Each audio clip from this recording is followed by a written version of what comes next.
That time Howard locked you out of the building until he walked past you, Hope, LOL. And that was just because I already was kind of like moving in a different direction in my life. And I'm like, you know what? Screw this Howard crap. Passing him in the hallway in the mornings now. I'm just going to say good morning to the guy. And he couldn't take that. And that is the God's honest truth.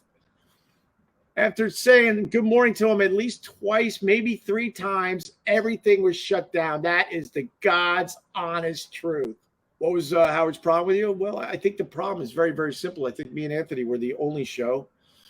And I personally was never scared of the guy and never backed down from his nonsense. And I don't think he liked that at all. And we fought him punch for punch. Other people would cave and move on, and we're like, screw that. You should just fought us punch for punch, man. That's what should have happened. Well, that is very, very true. And I caused myself a lot of problems because I was sticking up for Brother Weeze and Brother Weeze's daughter. That is 100% true. I was a nobody when Howard went after Weeze's daughter.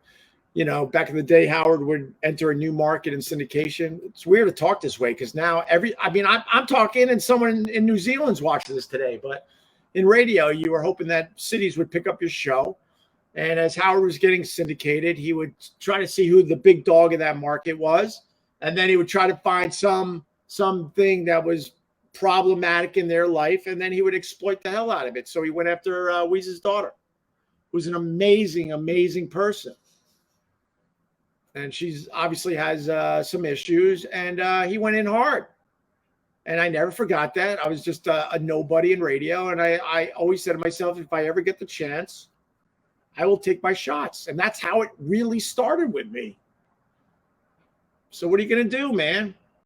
And then all those years later, to Howard's credit, he called up Brother Weeze and he apologized for everything he did and said.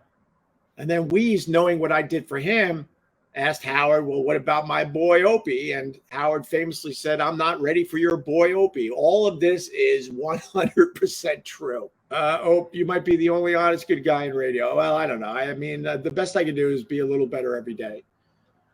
But my honesty has absolutely got me in trouble over the years. Other people knew how to pick their spots, and I just couldn't do that. I mean, I would piss off our own fan base with some of the things I had to say because I just couldn't let it go. So I don't know if that's a good quality or not. It made for some damn good radio, but it also, it burnt a few bridges. Howard did some really, really ugly things in his career. We're just talking about Howard now. We can talk about some of the ugly things I did in my career. I'm not innocent. I understand all that. And I've made some apologies myself. And this is where the honesty comes in because I don't like Howard at all. So I should be just trashing him as, over and over again. But I like that he called up Weeze and apologized. And I like the fact that Howard also called up a whole bunch of other people that he hurt when he was at the height of his career. I can only respect that and that he did that. I even tried to talk to Howard through mutual people. And he didn't want anything to do with it, which is fine. That's him, whatever. But I was just in a place where I'm like, you know what? This is just stupid. I was even going to just kind of like explain some things and whatnot. And he didn't want anything to do with it. So whatever. But then I was like, all right, he doesn't want to talk. That's fine. But the least I could do is say good morning to the guy in the morning because we work for the same company. and he hated that I was saying hi to him in the morning. It's just crazy.